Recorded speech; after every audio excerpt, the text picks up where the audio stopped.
News insight supported by उपकार चक्की fresh आटा खाएर त हेर्नुहोस्। प्लम्बर पाइप्स र फिटिङ टिकिरहन्छ चलिरहन्छ। स्वादिष्ट परिकारको लागि उपकार शुद्ध तोरीको तेल। हर खानामा उपकार ब्रान्डका अचारहरू, खुसी पनि मिठास पनि।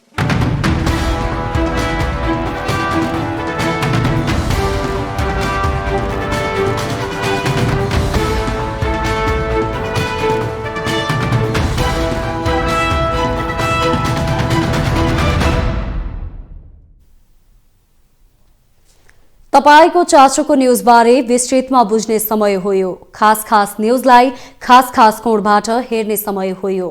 हरेक दिन यो समयमा हामी साझा र ताजा मुद्दा लिएर तपाईहरुमाझ आउनेछौं। नमस्कार, म प्रेजिना देवकोटा। सुरु गरौं हेडलाइन्सबाट। प्रधानमन्त्री दाहाललाई प्रतिनिधि सभाबाट दोस्रो पटक विश्वासको मत प्राप्त। प्रधानमन्त्रीको पक्षमा 172, विपक्षमा 89 मत खस्यो।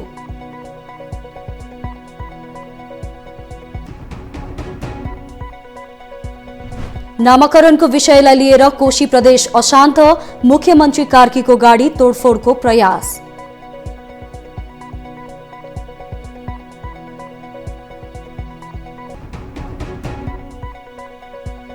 नेपाली राहदानी दुरुपयोगको आरोप खेपेका रासोपा सभापति लामिछानेलाई क्लिन चिट। झुटो विवरण पेश नभएको प्रहरीको निष्कर्ष।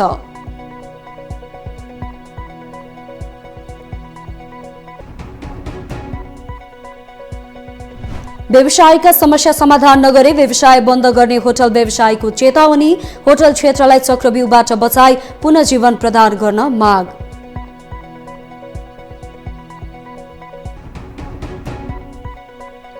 र प्रधानमन्त्री 3 नेशन्स कप फुटबल प्रतियोगिता चैत 8 गतेबाट सुरु हुने। प्रथम हुने राष्ट्रलाई $5000 अमेरिकी पुरस्कार।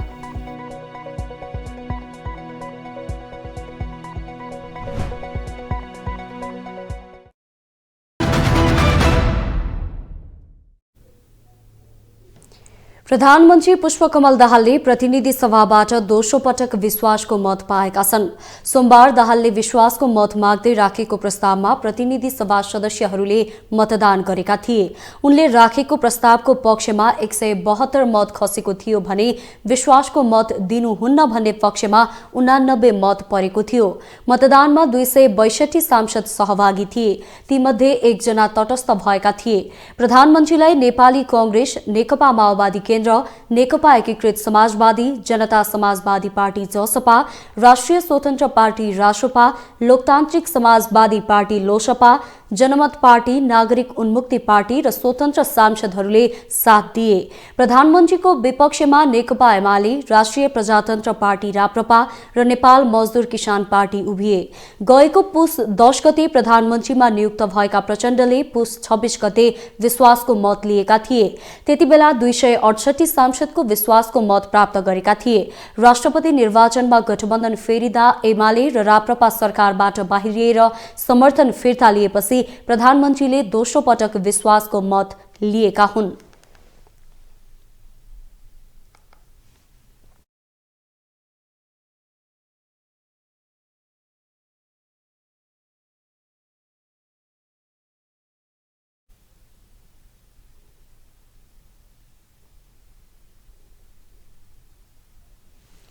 प्रधानमन्त्री पुष्पकमल दाहालले संसदमा पहिलो दिन नै संसद विघटनको विषय प्रवेश पाएकाले सत्ता गठबन्धन परिवर्तन गर्नु परेको स्पष्टीकरण दिएका छन्। सोमबार प्रतिनिधि सभाको बैठकमा विश्वासको मत लिने प्रस्ताव प्रस्तुत गर्दै दाहालले नेकपा एमाले अध्यक्ष केपी शर्मा ओलीप्रति इंगित गर्दै संसदमा पहिलो दिन नै संसद विघटनको कुरा उठाउनु गर्वको विषय नरहेको दावी गरे। उनले राष्ट्रपति जस्तो सम्मानित संस्था पटक पटक राजनीतिक विवादमा परेको र त्यसले लोकतन्त्र प्रतिको जनआस्थाकै मानवर्धन गरेको अवस्थामा आफूले नयाँ राष्ट्रपतिमा राष्ट्रिय सहमति जुटाउने नयाँ सुरुवात गरेको बताए। सभामुख महोदय, संसदमा पहिलो दिन नै संसद विघटनको अत्यन्त संवेदनशील विषयले प्रवेश पायो र त्यसले सिङ्गो देश तरङ्गित पनि बन्यो। त्यो विषयको उठान न सान्दर्भिक थियो न प्रासङ्गिक नै थियो। देशमा ठुलो संवैधानिक र राजनीतिक सङ्कट निम्त्याएको त्यो कदम कुनै गर्वको विषय थिएन। दुई पटक सम्मानित सर्वोच्च अदालतले नै असंवैधानिक भनिसकेको र संवैधानिक निरूपण भइसकेको त्यस्तो अप्रिय विषयको प्रवेशले गठबन्धनमा अविश्वास मात्र बढाएन, संविधान र लोकतन्त्रको निरन्तरता एवं संसदको स्थायित्वमै प्रश्न चिन्ह खडा गर्यो। प्रधानमन्त्री दाहालले नेपालले एकीकृत रूपमा फरक ढंगले सोच्न थालेको सन्देश दिनु आवश्यक रहेको बताए।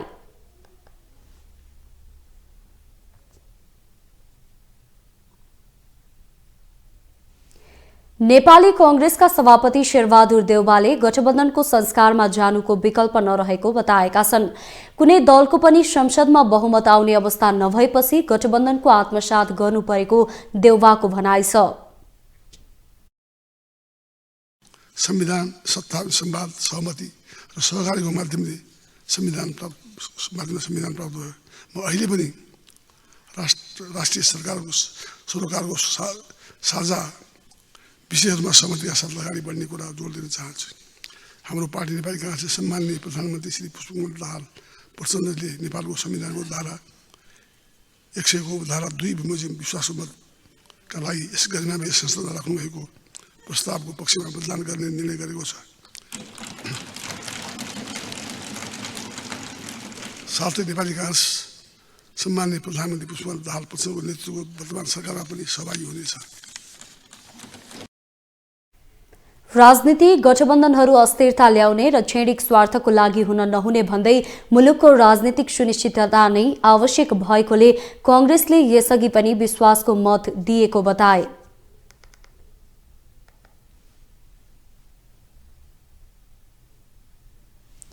नेकपा एमालेका उपाध्यक्ष विष्णु पौडेलले राष्ट्रिय सहमति अरण्य रोदनको विषय नभएको बताएका छन्।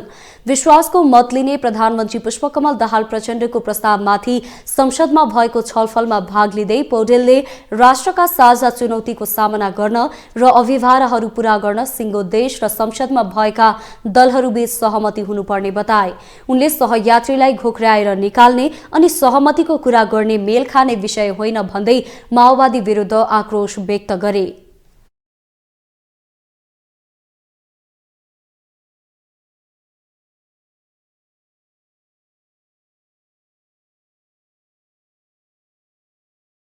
हामी मान्दछौँ कि संवैधानिक व्यवस्था अनुरूप सत्ता पक्ष हुन्छ, प्रतिपक्ष हुन्छ, तर सत्ता पक्ष र प्रतिपक्षका बीचमा पनि कतिपय साझा राष्ट्रिय सरकारका विषयमा सहमति हुन सक्दछ। तर आज गरिएको के छ भनेदेखि नेकपा एमालेलाई कर्नर गर्ने, नेकपा एमालेलाई किनारा लगाउने, नेकपा एमालेलाई एक्ल्याउने, नेकपा एमालेका विरुद्ध प्रहार केन्द्रित गर्ने र अकारण नेकपा समर्थन प्रधानमन्त्री बन्नका निम्ति नेकपा एमालेको समर्थन लिने, प्रधानमन्त्री बनेको भोलिपल्टदेखि नेकपा एमालेसँग फेरि कटुता र शत्रुताको सम्बन्ध परिभाषित गर्ने यो जुन खालको कोसिस भएको छ यो राष्ट्रिय सहमतिको पक्षमा होइन, यो मुलुकलाई एउटा चाहिँ असाध्य द्वन्द्वतर्फ राजनीतिक दलहरूका बीचको सम्बन्ध, सत्ता पक्ष र प्रतिपक्षका बीचमा यो दल र त्यो दलका बीचमा जुन प्रकारको मैत्रीपूर्ण सम्बन्ध हुन सक्छ त्यो खालको सम्बन्ध होइन, सम्बन्धलाई कटुतापूर्ण र चाहिँ शत्रुतापूर्ण दिशातर्फ लग्ने त्यो दृष्टिकोणको साथमा प्रयासहरू भइरहेका छन् भन्ने कुरा बुझ्न कुनै कठिनाइ पर्दैन। सभामुखलाई उनले एमाले बिनाको सहमति राष्ट्रिय सहमति हुन नसक्ने दावी गरे।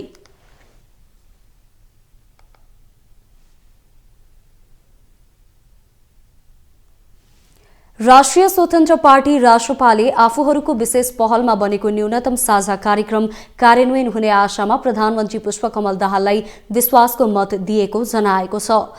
राष्ट्रिय स्वतन्त्र पार्टीका उपसभापति डोर प्रसाद अर्यालले आफूहरू सरकारमा रहेका बेला बनाइएको न्यूनतम साझा कार्यक्रममा नागरिकका मुद्दाहरू रहेको र त्यसको सम्बोधनका लागि प्रधानमन्त्री दाहाललाई फेरि विश्वासको मत दिएको बताएका हुन्।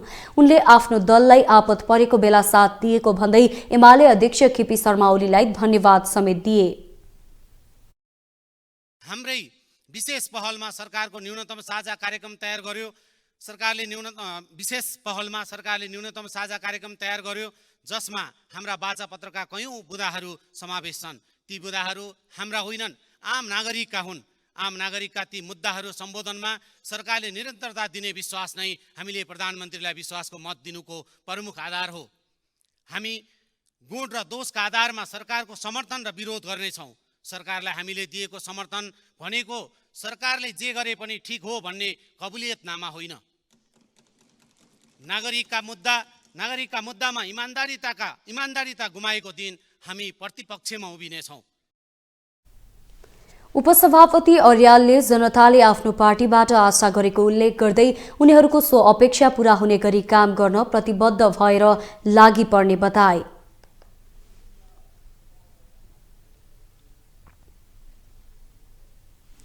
राष्ट्रिय प्रजातन्त्र पार्टीका अध्यक्ष राजेन्द्र प्रसाद लिङदेनले प्रधानमन्त्री पुष्पकमल दाहालप्रति व्यङ्ग्य गर्दै पुरानो गाडी चलाउन ड्राइभर फर्किएपछि आफूले सत्ताबाट बाहिरिनु परेको बताएका छन्।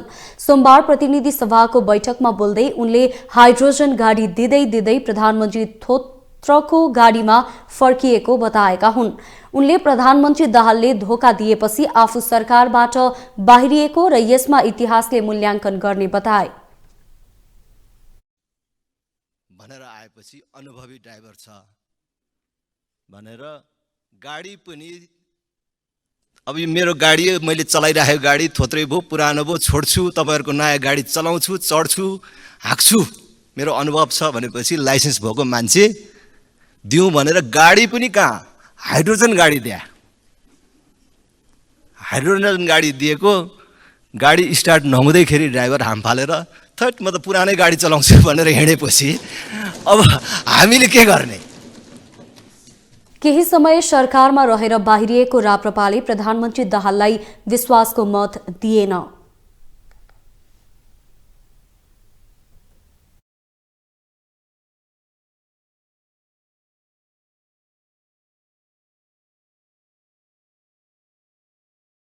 नेकपा एकीकृत समाजवादीका अध्यक्ष माधव कुमार नेपालले अहिलेको सत्ता गठबन्धन 5 वर्ष नै टिक्ने दावी गरेका छन्।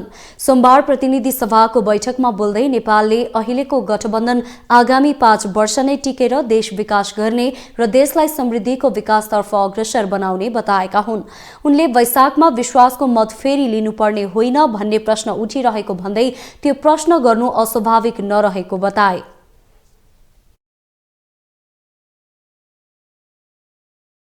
फेरि वैशाखको अर्को हप्तामा अर्को फेरि विश्वासको मत लिने अवस्था त आउँदैन।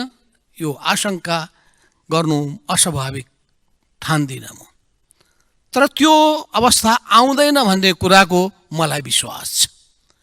अब यो गठबन्धन आउने 5 वर्षसम्म टिक्छ, राजनीतिक स्थायित्व दिन्छ, देशलाई विकासको बाटोमा अगाडि बढाएर लिएर जान्छ, राष्ट्रका सामु रहेका सबै चुनौतीहरूको सामना गर्न यो गठबन्धन एकताबद्ध भएर अगाडि बढ्छ। यस कुरामा म विश्वस्त हुनका लागि सबैलाई, माननीय सदस्यज्यूहरूलाई, सबै राजनीतिक दलहरूलाई, आम नेपाली जनतालाई पनि म आह्वान गर्न चाहन्छु। नेपालले नेपालको राजनीति कसरी अघि बढ्छ भन्ने बारेमा आफू परिचित रहेको भन्दै राजनीतिक यात्राको बारेमा आफूलाई राम्रोसँग हेक्का रहेको जिकिर पनि गरे।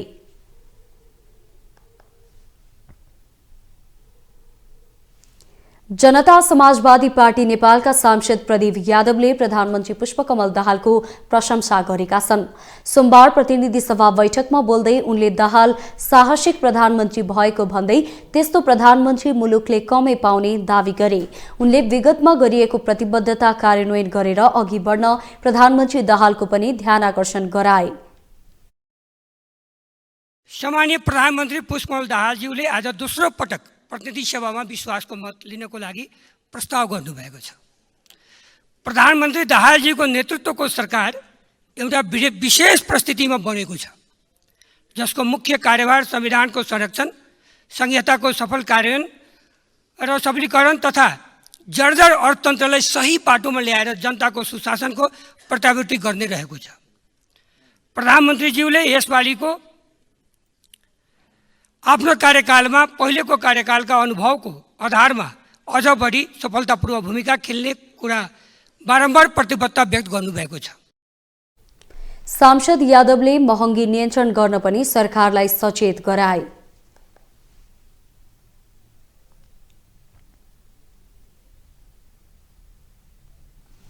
तपाईलाई न्यूज इनसाइटमा पुनः जोड्नेछौं।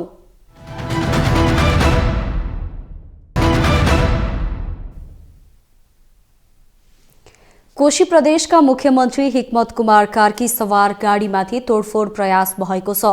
सोमबार दिउँसो ओखलढुङ्गामा मुख्यमन्त्री कार्की सवार सवारी तोडफोड प्रयास भएको हो। प्रदेशको नाम कोशी प्रदेश राखेपछि पहिचान पक्षधरहरूले आन्दोलन गरिरहेका छन्। सोही आन्दोलनका क्रममा सोमबार सिद्धिचरण नगरपालिका 11 मिलनचोकमा मुख्यमन्त्रीको सवारी तोडफोडको प्रयास भएको हो।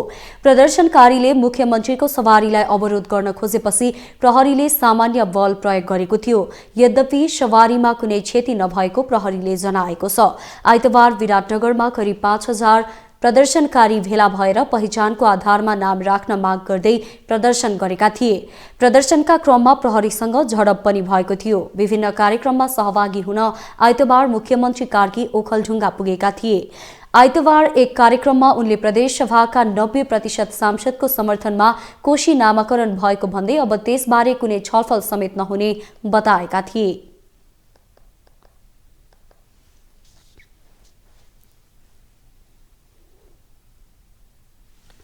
राष्ट्रिय स्वतन्त्र पार्टी रासोपाका सभापति रवि लामिछाने विरुद्ध राहदानी ऐन विपरीतको कसुरमा मुद्दा नचल्ने भएको छ। प्रधानमन्त्री पुष्पकमल दाहाललाई प्रतिनिधि सभामा विश्वासको मत दिए लगत्तै सभापति लामिछाने विरुद्ध मुद्दा नचल्ने भएको हो। महान्यायाधिवक्ताको कार्यालयले दनमडी लामिछाने विरुद्ध राहदानी ऐन विपरीतको कसुरमा मुद्दा चलाउन नसकिने बताएको छ। यता नेपाल प्रहरीले पनि पूर्व उपप्रधानमन्त्री एवं गृहमन्त्री लामिछानेमाथि लागेको आरोप पुष्टि हुन नसक्ने बताएको छ। झुटो विवरण पेश भएको नदेखिएपछि प्रहरी पनि पछि हटेको हो। लामिछानेले 2070 फागुन 9 गते अमेरिकाको नागरिकता लिए पनि नेपाली नागरिकताबाट 2072 साल जेठ 13 गते नेपाली राहदानी लिएका थिए। प्रहरीले यही विषयमा छानबिन अघि बढाएको थियो। राहदानीबारे अनुसन्धान गर्नु नपर्ने भएपछि उनी आगामी वैशाख 10 गते हुने उपनिर्वाचनमा चितवन क्षेत्र नम्बर 2 बाट ढुक्क भएर निर्वाचन लड्ने तयारीमा देखिन्छन्। यद्यपि लामिछानेलाई गृह मन्त्रालय समेत सम्हालेका प्रधानमन्त्री दाहाललाई विश्वासको मत दिएपछि प्रहरीले क्लिन चिट दिएको आरोप भने लाग्दै आएको छ।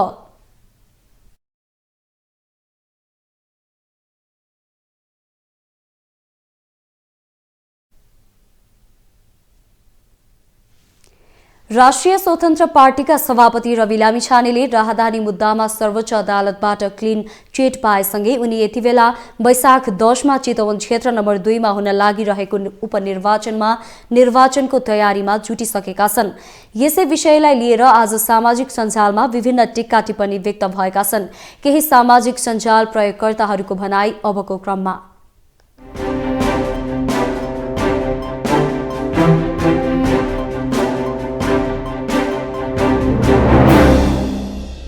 सञ्चारकर्मी वसन्त बस्नेत लेख्छन्, जता सत्ता उतै रासोपा।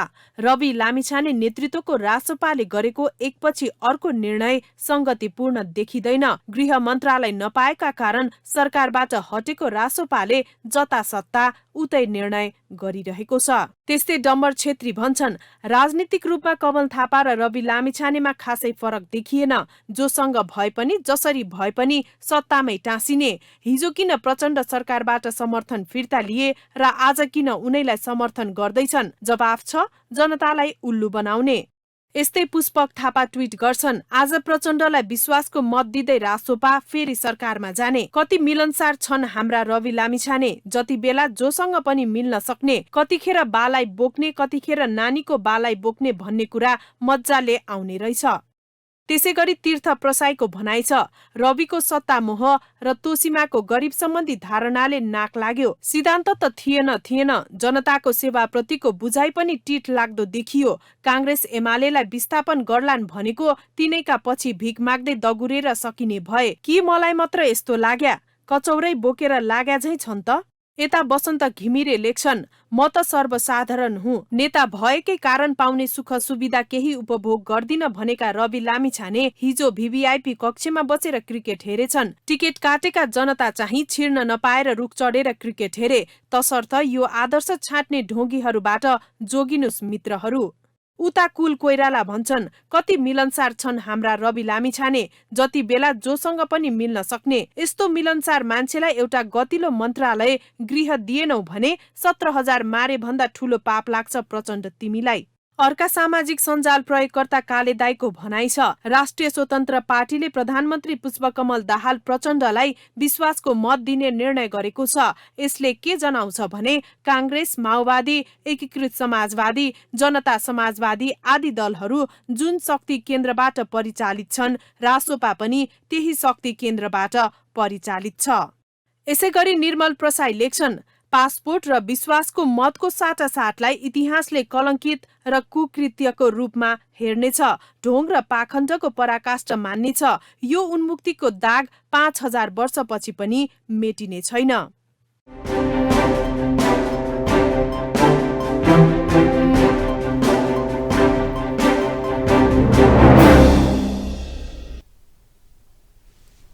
कानून अनुसार जातीय छुवाछुत दण्डनीय अपराध हो। छुवाछुत विरुद्धको कानून कार्यान्वयनमा सरकारी निकाय नै गैर जिम्मेवार बनिदिँदा जातीय विभेद र छुवाछुत समाजमा कायमै छ। डोल्पामा त झन् यसको रूप विकराल छ। एक रिपोर्ट। डोल्पाका अधिकांश सार्वजनिक स्थानहरूमा जातीय छुवाछुतका घटना बढ्दै गएको देखिएको छ। डोल्पाको प्रसिद्ध धार्मिक स्थल श्रीवाला त्रिपुरा सुन्दरी मन्दिरमा दलित समुदायलाई प्रवेशमा रोक लगाइएको छ। दलित समुदायका व्यक्तिहरू मन्दिरभित्र पस्न पाउँदैनन्। त्रिपुरा सुन्दरी मन्दिरको आडैमा झण्डै 100 घरधुरी दलित समुदाय बस्दै आइरहेका छन्, तर विडम्बना उनीहरू मन्दिरभित्र पस्न पाउँदैनन्। जिल्लामा झण्डै 4-5 हजारको हारहारीमा दलित समुदाय छन्। मन्दिरको बाहिर पेटीमा दलितहरूको छुट्टै टिका थाली राखिएको छ। यहाँ मात्रै होइन, जिल्लाभरका धार्मिक स्थलहरूमा दलितहरूलाई भित्र पस्न त के छेउमा समेत आउन दिँदैनन्। यस्तो छ कि जहिले पहिले बाजेदेखि लिएर बढ्दै आयो, त्यही भएर हामीले हामीलाई भित्र जानु हुन्न भन्ने कुरा छ। त्यसरी हामीलाई चाहिँ भित्र ढोकादेखि भित्र जानु मिल्दैन भने बाहिरदेखि टिका टाढो बाहिर राखी आउँछ। हामीले भेटी भित्र हालिएको हुन्छौँ। भित्र पुगार पनि अब राम्रो गरी आउँछ, नगरी आउँछ, हामीले त्यो कुरा हामीले बाहिर सुनिए पनि हुँदैन। दलित समुदायलाई सार्वजनिक स्थलहरूमा समेत छुट्टा छुट्टै भोजको व्यवस्था गरिएको हुन्छ। यस्ता जातीय छुवाछुतको विषयमा कसैले टिका टिप्पणी गर्ने हिम्मत गर्दैनन्। कसैले यो विषयमा बोलिहाले पनि कारबाही नै भोग्नुपर्छ। जातीय छुवाछुतको बारेमा अधिकांश सरकारी निकायलाई पनि थाहा छ, तर उनीहरू समेत अन्जान बनेर चुप बसिदिँदा डोल्पामा जातीय छुवाछुतको घटना बढ्दै गइरहेको छ। दलित समुदायको व्यक्ति र दलित समुदायलाई प्रतिनिधित्व गर्ने मान्छे भएको कारणले डोल्पामा व्यापक रूपमा यसको निराकरण हुन सकेको छैन। यहाँ स्पेसल गरेर मन्दिरहरूमा पस्न दिँदैन, भित्र घरभित्र पानीसम्म पनि छोएको मान्छेलाई चाहिँ अलिकति गाली बेइज्जती गर्ने, कुटपिट गर्ने जस्तो गर्छन्। र स्पेसल गरेर यो त्रिपुरा सुन्दरी मन्दिर जहाँ धार्मिक अथवा सबै कुराले पवित्र ठाउँमा अब त्यहाँ भित्र पस्न दिएको छैन। 2063 जेठ 21 नेपालमा छुवाछुत मुक्त राष्ट्र घोषणा गरिएको भए पनि यसको कार्यान्वयन भने डोल्पामा हुन सकिरहेको छैन। जातीय भेदभाव तथा छुवाछुत कसुर सजाय ऐन 2068 ले जातीय भेदभाव तथा छुवाछुत कार्य आफै गर्ने वा अरू मार्फत गराउने कुरालाई मात्रै निषेध गरेको छैन, भेदभाव तथा छुवाछुत जन्य निषेधित कार्यलाई समर्थन गर्ने, दुरुत्साहन गर्ने वा उकास्ने कार्यलाई समेत वर्जित गरी दण्डनीय बनाएको छ। ऐनको दफा 4 को उपदफा 2 खमा व्यक्तिगत वा सामूहिक रूपमा सार्वजनिक स्थान वा समारोहमा कुनै प्रकारको भेदभाव र छुवाछुत नगर्ने उल्लेख छ। यदि कसैले भेदभाव गरेमा 2 महिनादेखि 3 वर्ष कैद र 50,000 देखि 2 लाख रुपैयाँसम्म जरिवाना हुने कानूनी व्यवस्था छ। तपाईलाई न्यूज इनसाइटमा पुनः जोड्नेछौं। 14 वर्षपछि भएको स्वतन्त्र विद्यार्थी निर्वाचनमा मत नतिजा आउने क्रम तीव्र छ। आइतबार भएको निर्वाचनमा 284 क्याम्पसमा निर्वाचन भएको हो। निर्वाचन हुन बाँकी कलेजहरूमा पनि तत्काल निर्वाचन गर्न त्रिवीले पत्राचार गरिसकेको छ। एक रिपोर्ट। देशभर सञ्चालित स्वतन्त्र विद्यार्थी युनियन सोब्युको निर्वाचन अन्तर्गत विभिन्न 106 वटा क्याम्पसहरूमा निर्विरोध नेतृत्व चयन भएको छ। जस अनुसार कोशी प्रदेशका 21 क्याम्पसमा निर्विरोध नेतृत्व चयन हुँदा बागमतीका 19, गण्डकीका 12, लुम्बिनीका 34, कर्णालीका 14, सुदूरपश्चिमका 3 र उपत्यकाका 5 क्याम्पसमा निर्विरोध सोब्यू चयन गरिएको हो। त्रिवी स्रोतका अनुसार देशभर सोब्यू चुनाव हुने क्याम्पसको संख्या 448 वटा रहेकामा 284 क्याम्पसमा मनोनयन दर्ता भएको थियो। यस्तै 100 वटा क्याम्पसमा विवादका कारण मनोनयन नै दर्ता हुन सकेको थिएन। पछि विभिन्न क्याम्पसमा विवाद हुँदा थप 14 वटामा पनि निर्वाचन अवरुद्ध हुन पुगेपछि आइतबार निर्वाचन हुन नसकेको क्याम्पसको संख्या 114 रहेको स्रोतले जनाएको छ। चैत्र 5 मा 217 क्याम्पसमा चुनाव भएको छ। कोशी प्रदेशमा 41, मधेसमा 11, बागमतीमा 25, गण्डकीमा 20, लुम्बिनीमा 38, कर्णालीमा 22 क्याम्पसमा मतदान भएको थियो। यस्तै सुदूरपश्चिमका 35 वटामा 5 गते निर्वाचन भएको छ भने 10 वटामा 8 गते र एउटामा सोमबार भइरहेको छ। उपत्यकाका 25 क्याम्पसमा आइतबार निर्वाचन भएको छ भने बाँकी हुन नसकेको क्याम्पसहरूमा चैत्र 12 गते भन्दा अगाडि गर्ने तयारी भइरहेको छ। चैत्र 5 गते देशभरि नै त्रिवीका आंगिक र सम्बन्धन प्राप्त क्याम्पसमा 14 वर्षपछि सोब्यू निर्वाचन भएको थियो। 62 आंगिक क्याम्पस मध्ये 13 क्याम्पसमा विद्यार्थीहरूको आन्तरिक विवादका कारण निर्वाचन प्रक्रिया रोकिएको छ। उपत्यकाका त्रिचन्द्र क्याम्पस, आरआर क्याम्पस, अमृत साइन्स क्याम्पस, पाटन संयुक्त क्याम्पस, नेपाल कमर्स क्याम्पस र विश्व भाषा क्याम्पसमा निर्वाचन प्रक्रिया अवरुद्ध छ भने सबैभन्दा धेरै विद्यार्थी भएको पोखराको Prithvi Narayan campus, Paschimanchal engineering campus, Pokhara वन campus, Pokhara nursing campus, Thakurram बहुमुखी क्याम्पस वीरगञ्ज, वीरेन्द्र बहुमुखी क्याम्पस चितवन, धौलागिरी बहुमुखी क्याम्पस बागलुङ र सिद्धनाथ साइन्स बहुमुखी क्याम्पसमा पनि निर्वाचन प्रक्रिया रोकिएको हो। निर्वाचन रोकिएको उक्त क्याम्पसहरूमा चैत्र 12 गते भित्र निर्वाचन गराइसक्नु भनी त्रिवीले निर्देशन दिइसकेको छ। होटल संघ नेपालले होटल व्यवसायका समस्या समाधानका लागि पहल नगरी व्यवसाय बन्द गर्ने चेतावनी दिएको छ। सोमबार ललितपुरमा पत्रकार सम्मेलन गर्दै हानले बिग्रदो अर्थतन्त्रसँगै मुलुकको होटल क्षेत्र धराशायी बनेको भन्दै व्यवसायहरूको समस्या समाधानको लागि सरकारले पहल नगरेर होटल बन्द गर्ने चेतावनी दिएको हो। हानले सरकारलाई होटल व्यवसायहरूका समस्या समाधानको लागि ध्यानाकर्षण गराउँदा समेत समस्याको समाधानको लागि पहल नगरे व्यवसाय बन्द गर्नुपर्ने अवस्था आएको बताएको छ। हानका प्रथम उपाध्यक्ष विनायक शाहले बैंक तथा वित्तीय संस्थाहरूबाट होटल व्यवसाय प्रवर्धन र विकासका लागि प्रवाह भएका ऋणका सामा ब्याज भुक्तानीमा थेग्ने नसकिने अवस्था आएको बताए। उनले होटल क्षेत्रलाई कठिन आर्थिक चक्रव्यूहबाट बचाई पुनर्जीवन प्रदान गर्न ऋणको सावा ब्याज भुक्तानीको भाका व्यावहारिक ढंगमा बढाउने लगायत कर्जा पुनर्संरचना, पुनर्तालिकीकरण नितान्त आवश्यक रहेको तथा बढ्दै गएको ब्याजदर एकल अङ्कमा झार्न माग गरे। नेपाल सरकारले हालसम्म पनि उद्योग सडकको मान्यता समेत नदिनु अत्यन्त खेदजनक छ। नेपाल सरकार, नेपाल राष्ट्र बैंक तथा सम्बद्ध बैंक तथा वित्तीय संस्थाहरूबाट नेपाली होटल क्षेत्रलाई कठिन आर्थिक चक्रव्यूहबाट बचाई पुनर्जीवन प्रदान गर्न ऋणको सावा ब्याज भुक्तानीको भाका व्यावहारिक ढङ्गमा बढाउने लगायत कर्जा पुनर्संरचना, पुनर्तालिकीकरण नितान्त आवश्यक रहेको तथा सदा बढ्दै गएको ब्याज दर एकल अङ्कमा झार्न होटल संघ नेपाल जोरदार माग गर्दछ। त्यस्तै संघका अध्यक्ष सृजना राणाले सरकारले बनाउने नीति नियमले होटल क्षेत्रलाई उपेक्षा गरेको बताइन्। सरकारले होटल व्यवसाय सबै फस्टाएर पर्यटन व्यवसाय सामान्य अवस्था आयो भने पनि सामान्य अवस्थामा नआएको उनको भनाइ थियो। उनले पर्यटन क्षेत्रलाई सरकारले उद्योगको मान्यता नदिएको भन्दै होटल क्षेत्रलाई उद्योगको मान्यता दिन माग गरिन्।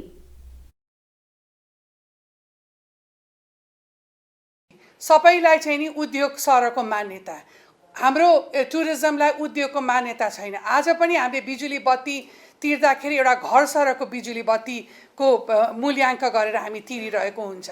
जुन इन्डस्ट्रीले एउटा टुरिस्ट आउँदाखेरि 10 जना नेपालीको फाइदा हुन्छ, चाहे त्यो मासु पसले होस् या भेजिटेबल पसले होस्, त्यसमा कति गाँसेको हुन्छ। ट्याक्सी ड्राइभर होस्, उहाँ यो अझसम्म पनि किन बुझ्दैनन् कि टुरिज्मको इम्पोर्टेन्स इन नेपाल जिडिपीमा हाम्रो कन्ट्रिब्युसन के छ भने किन यो इन्डस्ट्रीलाई मान्यता दिएको छैन, किन अरू इन्डस्ट्रीलाई चाहिँ सबै सहुलियत छ भने टुरिज्मलाई किन यो हेला। र म यहीँबाट के भन्न चाहन्छु भने म मागै गर्न चाहन्छु कि आज चाहिँ नि नेपालमा टुरिज्मलाई चाहिँ उद्योगको मान्यता पाउनुपर्छ नै भन्छु म। सरकारको आगामी नीति होटल व्यवसाय गर्ने वातावरण हुने खालको हुनुपर्ने आवश्यकता व्यवसायीहरूले औल्याएका छन्।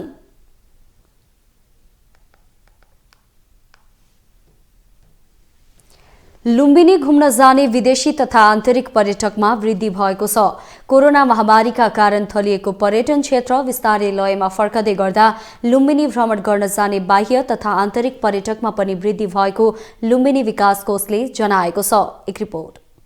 सन् 2019 सम्म लुम्बिनी घुम्न करिब 17 लाख बाह्य र आन्तरिक पर्यटक आउने गरेकोमा कोरोना महामारीको कारण घटेर 2020 मा 2,92,000 पर्यटक मात्रै आएको लुम्बिनी विकास कोषले जनाएको छ। अहिले विश्वभर नै कोरोनाले थलिएको पर्यटन क्षेत्र विस्तारै लयमा फर्कदै गएको छ। प्राकृतिक सुन्दरता र सांस्कृतिक विविधताले भरिपूर्ण नेपालमा पनि त्यसको सकारात्मक असर देखिन थालेको छ। लुम्बिनी विकास कोषका प्रमुख प्रशासकीय अधिकृत ज्ञानेन राईले सन् 2023 को पछिल्लो 3 महिनासम्ममा 25,000 बढी विदेशी पर्यटक आगमन भएको बताए। कोषका अनुसार 2021 मा 1,997 जना विदेशी, 43,732 भारतीय र आन्तरिक 4,63,963 पर्यटक आएका थिए। त्यसैगरी 2022 मा विदेशी पर्यटक 23,942, भारतीय 2,30,863 र आन्तरिक 6,49,078 पर्यटकले लुम्बिनीको भ्रमण गरेका थिए। 2022 पछि लुम्बिनी घुम्नको लागि आउने आन्तरिक, बाह्य तथा भारतीय पर्यटकमा वृद्धि हुँदै गएकाले आगामी दिन बढ्दै जाने आशा लुम्बिनीमा मात्र नभएर पूरा पर्यटन क्षेत्रमा जगाएको छ। कोषले तिलौरा कोट संरक्षित स्मारक क्षेत्र सन् 2025 सम्म विश्व सम्पदा सूचीमा सूचीकरण गर्ने गरी काम अगाडि बढाएको छ। तिलौरा कोटको 2014 देखि जापानिज फन्ड इन ट्रस्टको सहयोगमा र युनेस्को संयोजनामा बेलायतको दुर्हम विश्वविद्यालय र पुरातत्व विभागको पुरातत्वविदहरूको टोलीले उत्खनन र अनुसन्धान गरेका थिए। अहिलेको हाम्रो यो 2014 देखि कन्टिन्यू हामीले आर्कियोलोजिकल रिसर्च गरिरहेका छौँ। तिलौरा कोटको फिचर चाहिँ एकदमै क्लियर छ कि प्यालेसियल कम्प्लेक्समा हुनुपर्ने फिचर चाहिँ एकदमै साइन्टिफिक छ र यो अहिले जुन ढङ्गले हामी काम गरिरहेका छौँ जियोफिजिक र यो आर्कियोलोजीमा जुन टेक्निक युज गरिरहेका छौँ यो चाहिँ साउथ एसियामै फर्स्ट हो र प्रोफेसर कनिङहमको चाहिँ एकदम ठुलो प्यासन र सपोर्ट छ यसमा होइन। ऊ चाहिँ 1997 देखि नै यो क्षेत्रमा काम गरिरहेको भए पनि यो प्रोजेक्टदेखि चाहिँ कन्टिन्यू 2011 देखि अहिलेसम्म हुनुहुन्छ। कम्तीमा पनि 1,000 पेजको चाहिँ डकुमेन्ट चाहिन्छ, त्यो पनि स्ट्राटेजिक डकुमेन्ट चाहिन्छ। अरू ऊ त चाहिहाल्यो। हामीले यसरी टाइमलाइन बनाएर अगाडि बढिरहेको छौँ। हाम्रो टार्गेट चाहिँ 1 वर्ष 2025 सम्म मात्रै हुने भयो, किनभने यो 45 सेसन चाहिँ काजानमा रसिया काजानमा हुने प्लान थियो। अब त्यो रसिया युक्रेनको वारको कारणले त्यहाँ सम्भव पनि भएन, त्यो अहिलेसम्म सस्पेन्डेड नै थियो। त्यो भएको कारणले अब हाम्रो टार्गेट चाहिँ 2025 सम्म चाहिँ इन्स्क्राइब गर्ने प्लान त्यो ढङ्गले हामीले काम गरिराखेका छौँ। तिलौरा कोट क्षेत्रका जग्गा अधिग्रहण गरेर अहिले पनि वैज्ञानिक तरिकाले उत्खनन, अन्वेषण, भूभौतिक survey, drone photography, field walking, socio economic survey, visitor survey गरी अध्ययन अनुसन्धान गरिएको छ। लुम्बिनी विकास कोषले लुम्बिनी गुरु योजना 2 वर्षभित्र सक्ने गरी स्रोत जुटाएर काम गर्ने योजना बनाएको छ भने गुरु योजना सम्पन्न गर्नको लागि 7 अर्ब 50 करोड बराबरको स्रोत सुनिश्चितता पनि गरेको छ। प्रधानमन्त्री 3 नेशन्स कप फुटबल प्रतियोगिता चैत 8 गतेदेखि 17 गतेसम्म हुने भएको छ। पत्रकार सम्मेलन गरी अखिल नेपाल फुटबल संघ एन्फाले यसबारे जानकारी गराएको हो। 3 नेशन्स कपमा नेपाल, भुटान र लाओसले प्रतिस्पर्धा गर्नेछन्। 3 राष्ट्रहरूले दशरथ रङ्गशालामा सिंगल राउन्ड रोबिनको आधारमा खेल्नेछन्। उत्कृष्ट 2 देशबीच फाइनल खेल हुनेछ। प्रतियोगिता फिफा विन्डो अन्तर्गतका मितिहरूमा खेलिने पनि एन्फाले जनाएको छ। प्रतियोगिताका लागि दुवै देश नेपाल आइसकेको पनि एन्फाले जनाएको छ। प्रतियोगिताको लागि एन्फाले साधारण पाराफिट तर्फ 500 र भिआइपी पाराफिट तर्फ 1,000 रुपैयाँ टिकट दर तोकिसकेको छ। खेलका टिकटहरू खल्ती एपबाट वा रङ्गशालामा रहेका खल्तीका स्टलबाट पनि किन्न सकिने बताएको छ। प्रतियोगितामा प्रथम हुने राष्ट्रलाई $5,000 अमेरिकी डलर, द्वितीय पुरस्कार $3,000 अमेरिकी डलर र हरेक खेलको म्यान अफ द म्याचलाई $250 अमेरिकी डलर प्रदान गरिनेछ। त्यसैगरी प्रतियोगिताको उत्कृष्ट खेलाडीलाई $500 अमेरिकी डलर गरी कुल $9,500 अमेरिकी डलर पुरस्कार प्रदान गरिनेछ। पुरस्कार राष्ट्रिय खेलकुद परिषदले उपलब्ध गराउने इन्फाले जनाएको छ। प्रतियोगिताको अनुमानित बजेट $1,77,68,480 रुपैयाँ रहेको इन्फाले जनाएको छ।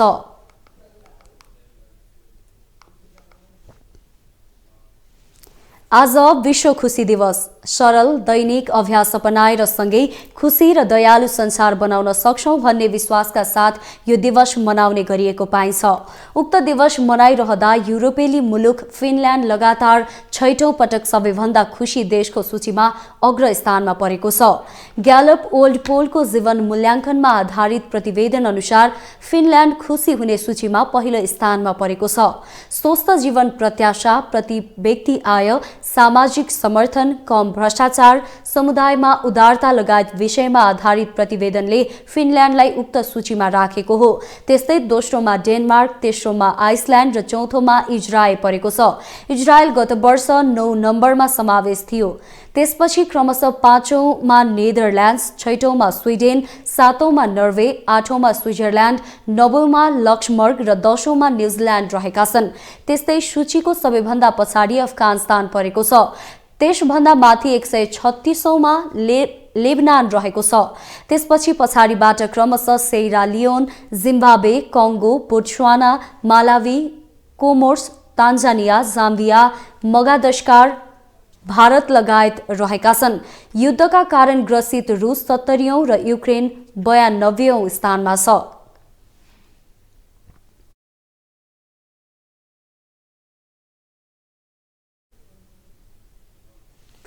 देश विदेशका यस्तै विभिन्न विषयवस्तुसँग हामी तपाईलाई जोडिरहनेछौं न्यूज इनसाइटमा। नमस्ते।